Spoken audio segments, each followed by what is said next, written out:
Memorial के नाम से जाना जाएगा अब नेहरू मेमोरियल, एक लाइब्रेरी जिसमें प्रधानमंत्री के कार्यकाल और उनकी गाथा को बताएगा, लेकिन इस पर भी राजनीति शुरू हो गई है और राजनीति कांग्रेस की तरफ से। देखिए, कांग्रेस ने जो भी इस देश में आम जनता को जो दर्द दिए हैं उसकी बड़ी लंबी फहरिस्त है। कांग्रेस चाहती है कि जैसे राजा का शासन राजतंत्र होता है उस तरह से ये देश चले।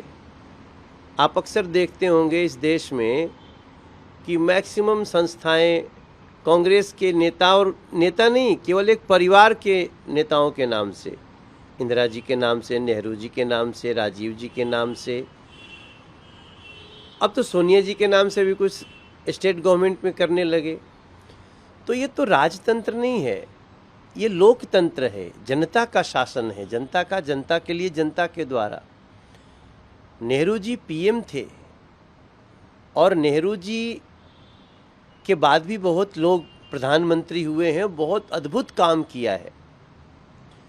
तो अगर नेहरू म्यूज़ियम का नाम एन से पी हो गया, प्रधानमंत्री संग्रहालय हो गया, तो इसमें तो नेहरू जी भी समाहित हैं। हाँ, नेहरू जी के बाद लाल बहादुर शास्त्री जी का उनमें नहीं होना चाहिए जानकारी? क्या मोरारजी देसाई जी की जानकारी नहीं होनी चाहिए? क्या वहाँ पे अटल बिहारी वाजपेयी जी की जानकारी नहीं होनी चाहिए? क्या वहाँ राजीव गांधी जी की जानकारी नहीं होनी चाहिए?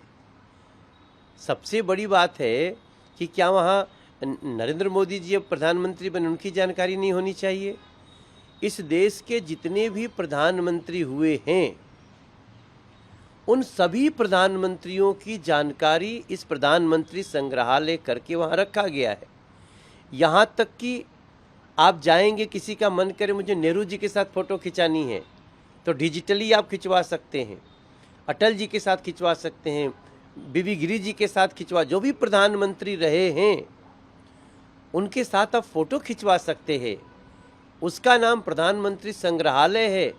सभी प्रधानमंत्रियों की पूरी इतिहास है, संविधान कैसे लिखा गया उसका इतिहास है, राजेंद्र प्रसाद जी का इतिहास, डॉक्टर भीमराव अंबेडकर जी का इतिहास, और इतनी बड़ी जो नरेंद्र मोदी जी की सोच है उस पर कांग्रेस का इस तरह का बयान, उनका वही जो एक परिवारवादी सोच है वही दिखाता है। मैं समझता हूँ ये बहुत अच्छा कार्य हुआ है और ये बहुत पहले से हो गया था। नाम प्रधानमंत्री संग्रहालय के नाम से ही अब सब लोग जानते हैं, लेकिन अभी कागज़ में नाम बदला है तो जब जब हवा आती है कभी कभी कांग्रेसियों को दर्द हो जाती है, और वो दर्द जो है वो राजतंत्रात्मक पद्धति का दर्द है। लोकतंत्र इनके जहन में जैसे ही आएगा ये प्रधानमंत्री संग्रहालय स्वीकार कर लेंगे। उन्होंने कहा है कि एक लेगेसी को मिटाने की कोशिश की जा रही है, डरते हैं बीजेपी के लोग, इसलिए नेहरू या गांधी जैसे चीज़ों का वो लोग आलोचना करते हैं। भारतीय जनता पार्टी सभी प्रधानमंत्रियों का सम्मान करती है।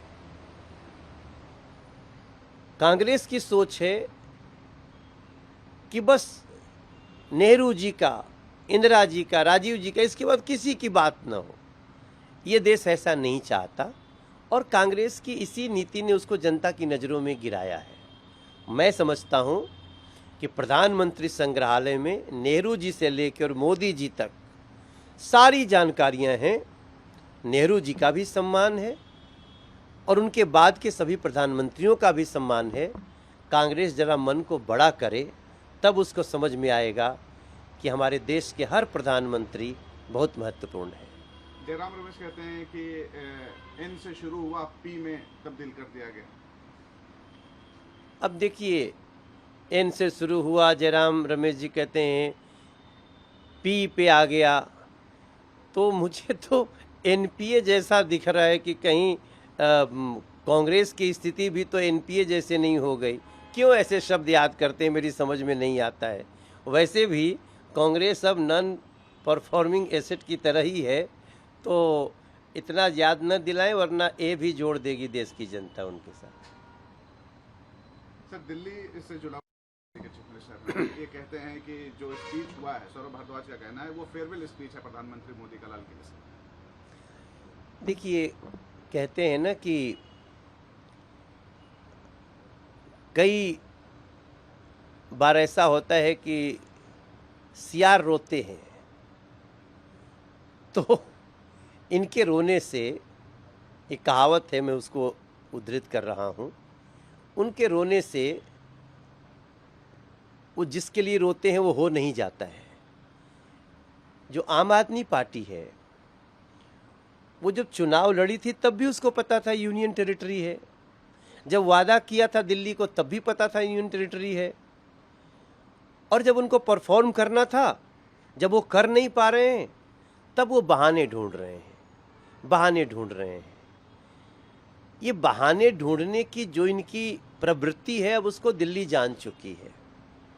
कहाँ तो कहे थे घर घर नल से जल देंगे, साफ जल देंगे, यमुना जी साफ करेंगे, गलियाँ कोई टूटी नहीं रहेंगी, कोई जल जमाव नहीं होगा। आज स्थिति क्या है दिल्ली में? हर तरफ बदहाली है। लोग साफ पानी के लिए सड़कों पे कोहराम मचा रहे हैं। आज भी टैंकर माफिया फल फूल रहे हैं। मैं समझता हूँ जो नीति और नियम दिल्ली का पहले था, जिसमें मदन लाल खुराना जी, साहेब सिंह वर्मा जी, कुछ 6 महीने सुषमा स्वराज जी, 15 साल शीला दीक्षित जी जैसे काम किए, उसी के तहत दिल्ली के मुख्यमंत्री को काम करना होता है। लेकिन उसका क्या करें? जो सिर्फ एडवर्टीजमेंट और बातें बना करके जनता को भ्रमित करना चाहते हैं। मैं समझता हूँ इस बिल ने स्पष्ट कर दिया है कि दिल्ली में वही खड़ा रहेगा जो सेवा करेगा, जो दिल्ली का काम करेगा। ये नहीं कि हम शराब घोटाला करेंगे, हम कोई बड़ा लूट करेंगे और कोई अधिकारी जब उसको चेक करेगा, जांच करेगा, तो हम उस अधिकारी को ट्रांसफ़र का धमकी देंगे। अब ये नहीं हो सकता है। शायद यही कारण है कि आम आदमी पार्टी, अरविंद केजरीवाल जी अपनी 10 साल की सफलता को अभी भ्रमित करने में लगे हैं। दिल्ली भूलने वाली नहीं है।